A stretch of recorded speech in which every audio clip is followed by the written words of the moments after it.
a heavy-duty spade, a coil of thick rope, and a large roll of black refuse bags. I placed them on the counter of the hardware store in Bareilly. The shopkeeper gave me a strange look as he rang them up, remarking with a hint of amusement that I must have been planning some serious gardening. I forced a weak smile and mumbled that it was something like that. My hands trembled slightly as I reached for my wallet, asking him to put it on my card and handing over my debit card without meeting his eyes. Outside, I loaded the supplies into the boot of my old Maruti Omni. Priya was already sitting in the passenger seat, her eyes fixed on the road ahead. She hadn't spoken much all day. I asked her in a low voice if she was truly sure about what we were about to do. She reached out and gently squeezed my hand, saying she couldn't bear to see me endure it alone anymore, especially not after last time. We drove for hours, the familiar scenery of Uttar Pradesh gradually transforming into the wild, rugged slopes of the Himalayan foothills. We had our usual spot deep in the Shivalik range, far from curious eyes. Every time we went there, I felt another piece of myself crumble. This time, Priya insisted on coming. She had said she wanted to share the burden. The sun had nearly set when the sounds started, dull, rhythmic thuds from the back of the van. The knocking grew louder, more urgent. Soon she would be fully awake, and the screaming would begin. I dreaded the thought of being pulled over by police, trying to explain away a child wailing from the boot.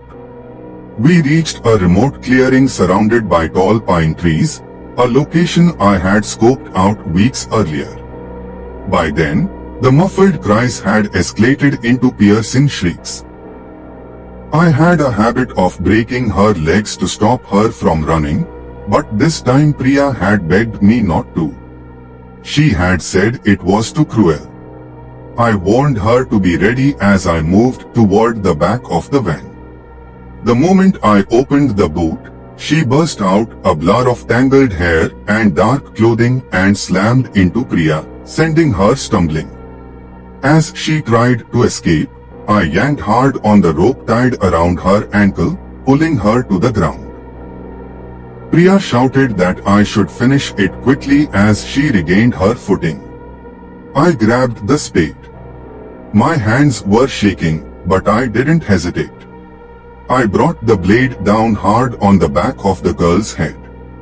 The screaming ceased in an instant. Together, Priya and I dragged the limp body into the thick forest, pushing through the undergrowth until we found a spot that felt right. Under the ghostly light of the moon, we began to dig.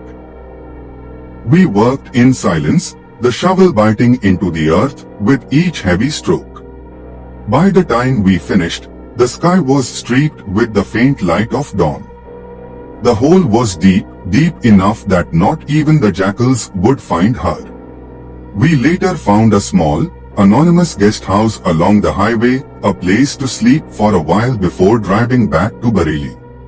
These nights always drained us. Priya just wanted to collapse into a proper bed.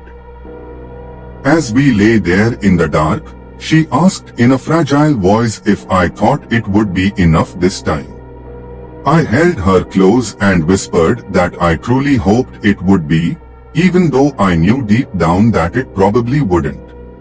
I must have fallen asleep, because a loud crash of glass jolted me awake. Priya stirred beside me and asked what it was. I told her it was probably just a stray animal, though I didn't believe it myself. My feet crunched over broken glass as I crossed to the window, where a faint smear of blood glistened on the pane.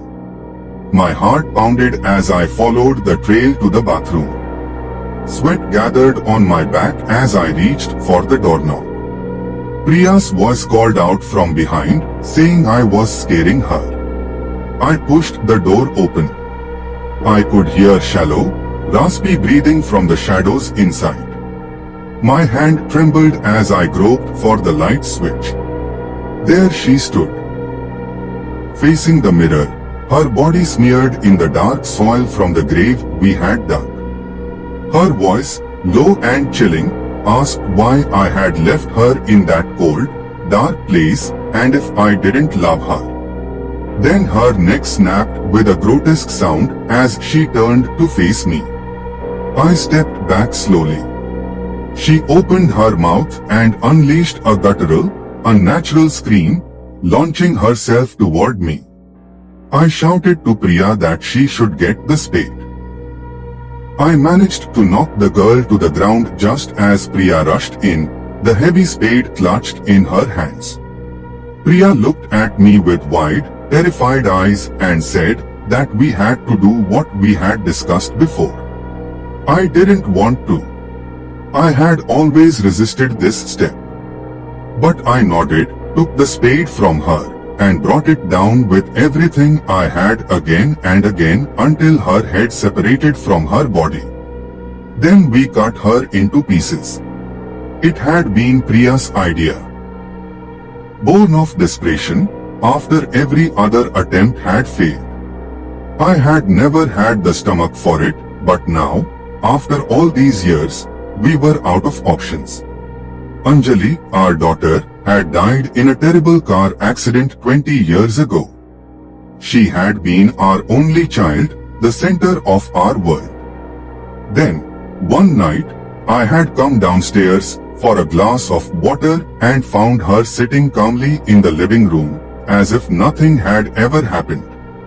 At first, we thought it was a miracle, a gift from some higher power.